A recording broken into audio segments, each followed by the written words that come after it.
नमस्कार, SBT news में आपका स्वागत है। पेश है 1 मई बुधवार सुबह 6:15 बजे राजस्थान की बड़ी खबरें। लोकसभा चुनाव 2024 में राजस्थान की 25 सीटों पर पिछली बार की तुलना में 4.81% कम वोटिंग हुई है। जयपुर में 2 लोकसभा सीटों पर हुई वोटिंग का बूथ वाइज एनालिसिस करें तो इस बार बड़े नेता अपने ही बूथ पर अच्छी वोटिंग करवाने में विफल रहे। मुख्यमंत्री भजनलाल शर्मा के अलावा डिप्टी सीएम प्रेमचंद बैरवा अपने बूथों पर ज्यादा वोटिंग नहीं करा सके। जयपुर शहर और ग्रामीण से सांसद का चुनाव लड़े कांग्रेस के उम्मीदवार भाजपा प्रत्याशियों से पिछड़ गए। भाजपा में डिप्टी सीएम दिया कुमारी के बूथ पर 70% से ज्यादा मतदान हुआ। प्रधानमंत्री नरेंद्र मोदी मंगलवार 30 अप्रैल को महाराष्ट्र और तेलंगाना के दौरे पर हैं। अब तक वे महाराष्ट्र के धाराशिव, माढ़ा और लातूर में सभाएं कर चुके हैं। धाराशिव में उन्होंने कहा कि जो विरोधी भाजपा सरकार का मुकाबला नहीं कर पा रहे हैं, वे सोशल मीडिया पर फर्जी वीडियो चलाकर तकनीक का गलत इस्तेमाल कर रहे हैं। अब उनकी हालत ऐसी है कि जब उनका झूठ काम नहीं कर रहा है तो वो मेरे चेहरे का इस्तेमाल कर रहे हैं और आर्टिफिशियल इंटेलिजेंस की मदद से अपनी मोहब्बत की दुकान में फेक वीडियो बेच रहे हैं। झूठ की ये दुकान बंद होनी चाहिए। लोकसभा चुनाव के बाद मंगलवार को करीब 11 दिन के बाद पूर्व मुख्यमंत्री वसुंधरा राजे जयपुर के लिए सांसद दुष्यंत सिंह के साथ रवाना हो गई। चुनाव के कार्य से फ्री होकर अब जयपुर के लिए रवाना हुई। इस दौरान काफी संख्या में भाजपा कार्यकर्ता मौजूद रहे। पिछले कई दिनों से पूर्व मुख्यमंत्री वसुंधरा राजे झालावाड़ में रहकर झालावाड़ 12 लोकसभा चुनाव की कमान संभाल रही थी। चुनाव समाप्त होने पर उन्होंने जिले भर में घूमकर भाजपा कार्यकर्ताओं को सहयोग के लिए धन्यवाद दिया। हालांकि चुनाव के दौरान तबियत खराब होने से डॉक्टरों ने उन्हें आराम करने की सलाह दी थी। मेडिकल टीम समय समय पर उनके स्वास्थ्य की जांच कर रही थी। जयपुर में रहने वाले लोगों की समस्याओं और मूलभूत काम के लिए परेशान नहीं होना पड़ेगा। जयपुर नगर निगम हेरिटेज ने व्हाट्सएप चैट हेल्पलाइन शुरू की है। इसके जरिए आम आदमी घर बैठे व्हाट्सएप के जरिए अपनी सभी समस्याओं और सवालों का समाधान हासिल कर सकेगा। दरअसल मई में जयपुर नगर निगम ने व्हाट्सएप चैट हेल्पलाइन शुरू करने का फैसला किया है। इसके तहत नगर निगम क्षेत्र में रहने वाला प्रत्येक नागरिक अपने मोबाइल के जरिए घर पर बैठकर अपनी सड़क, सीवरेज, सफाई, लाइट, गार्डन, जन्म मृत्यु प्रमाण पत्र, आवारा पशु जैसी तमाम नगर निगम से संबंधित समस्याओं की शिकायत और जानकारी व्हाट्सएप चैट के जरिए हासिल कर सकेगा। दिल्ली शराब नीति केस में गिरफ्तारी और रिमांड के खिलाफ अरविंद केजरीवाल की याचिका पर मंगलवार को सुप्रीम कोर्ट में सुनवाई हुई। जस्टिस संजीव खन्ना और जस्टिस दीपांकर दत्ता की बेंच ने केजरीवाल की गिरफ्तारी की टाइमिंग पर सवाल उठाए। बेंच ने प्रवर्तन निदेशालय के वकील एएसजी एसवी राजू से पूछा, दिल्ली के मुख्यमंत्री को लोकसभा चुनाव से ठीक पहले ही क्यों गिरफ्तार किया गया? स्वतंत्रता बहुत महत्वपूर्ण है, आप इसे इनकार नहीं कर सकते। कोर्ट ने 5 सवालों के जवाब के साथ 3 मई को सुनवाई की तारीख रखी। राजस्थान की 5वीं बोर्ड परीक्षा में पेपर के लिफाफे पर पुरानी डेट चस्पा थी। 15 अप्रैल को होने वाली परीक्षा की तारीखें ही 30 अप्रैल को हुए पेपर के लिफाफे पर अंकित थी। इससे विद्यालय के शिक्षक चौंक गए। यही नहीं, बच्चों को दिए गए प्रवेश पत्र पर भी अंग्रेजी की गलतियां थी। मंगलवार को अंग्रेजी में मंडे और बुधवार को मंगलवार लिखा था। इस बारे में उदयपुर डाइट प्रिंसिपल चंद्रशेखर जोशी से कई बार संपर्क किया, लेकिन उन्होंने फोन रिसीव नहीं किया। मामला उदयपुर जिले के कुराबड़ ब्लॉक के जिंक स्मेल्टर क्षेत्र के नलाफला राजकीय उच्च प्राथमिक विद्यालय का है। ब्यावर के पाली बाजार स्थित एक ज्वेलरी शॉप पर एक दुकानदार को बातों में उलझाकर सोने के आभूषणों से भरा डिब्बा चोरी होने का मामला सामने आया है।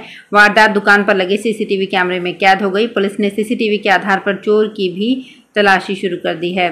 पाली बाजार स्थित गणपति ज्वेलर्स के मालिक दिनेश कुमार रांका ने बताया कि वो अपनी दुकान पर बैठा था। इस दौरान एक युवक दुकान पर आया और उससे एक चांदी की अंगूठी मांगी।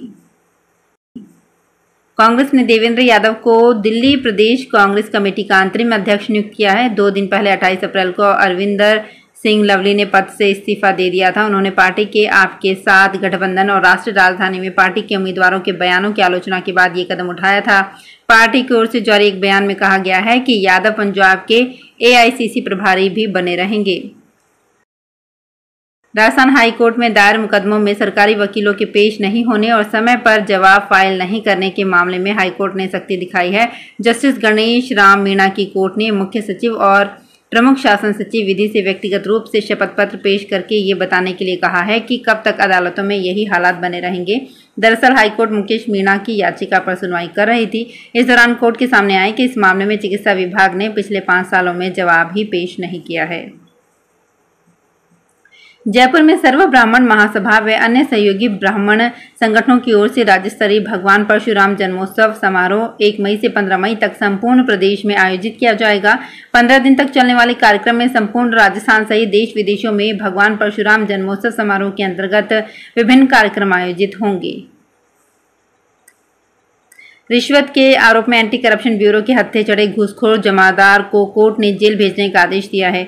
एसीबी की टीम ने आरोपी जमादार विशाल चौहान को कोटा डीजे कोर्ट में पेश किया, जहां से कोर्ट ने 16 मई तक न्यायिक अभिरक्षा में जेल भेजने का आदेश दिया। DSP anti corruption bureau Kota Anish Ahmed ने बताया कि आरोपी विशाल चौहान कोटा दक्षिण नगर निगम के वार्ड नंबर 17 में लगा हुआ था। उसके पास 16 स्थायी सफाई कर्मियों के अलावा अस्थायी कर्मचारी भी लगे थे। विशाल चौहान साल 2018 से नगर निगम में नौकरी कर रहा था। अभी मामले की जांच की जा रही है। यात्री भार को ध्यान में रखते हुए उत्तर पश्चिम रेलवे ने राजस्थान से कोलकाता के लिए स्पेशल ट्रेन शुरू करने का फैसला किया है। ये ट्रेन 5 मई से शुरू होगी, 2 जुलाई को अपना आखिरी फेरा पूरा करेगी। इस दौरान ये ट्रेन जयपुर, उदयपुर समेत प्रदेश और देश के 24 अलग अलग रेलवे स्टेशनों पर रुकेगी। इसके साथ ही उत्तर पश्चिम रेलवे ने 6 ट्रेनों में 11 अस्थायी कोच की बढ़ोतरी भी की है, ताकि आम यात्रियों को आसानी से रेलवे में सफर करने का मौका मिल सके। राजस्थान विधानसभा अध्यक्ष वासुदेव देवनानी ने विधानसभा के अधिकारियों एवं कर्मचारियों का आह्वान किया है कि वे ईमानदारी और निष्ठा से ऐसे कार्य करें कि विधानसभा की साख को कोई आंच न आए। श्री देवनानी मंगलवार को यहां विधानसभा में मुख्य अन्वेषण एवं संदर्भ अधिकारी देवकी नंदन गुप्ता की अधिवार्षिकीय आयु प्राप्त करने पर आयोजित सेवानिवृत्ति समारोह को संबोधित कर रहे थे। उन्होंने कहा कि कार्यशैली से ही संस्थान की पहचान होती है। राष्ट्रपति द्रौपदी मुर्मू उत्तर प्रदेश के अयोध्या में भव्य राम मंदिर में रामलला के दर्शन तथा पूजा अर्चना करेंगी। राष्ट्रपति सचिवालय ने मंगलवार को एक विज्ञप्ति जारी कर बताया कि राष्ट्रपति सबसे पहले श्री हनुमानगढ़ी मंदिर में दर्शन करेंगी और आरती में शामिल होंगी।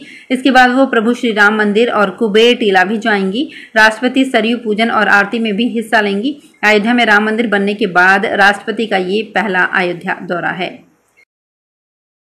लोकसभा आम चुनाव 2024 के दौरान राजस्थान के अजमेर लोकसभा क्षेत्र में नांदसी गांव में 2 मई को एक मतदान केंद्र पर पुनर्मतदान कराया जाएगा। भारत निर्वाचन आयोग ने ये निर्देश जारी किए हैं। इस लोकसभा क्षेत्र में दूसरे चरण के दौरान 26 अप्रैल को मतदान हुआ था।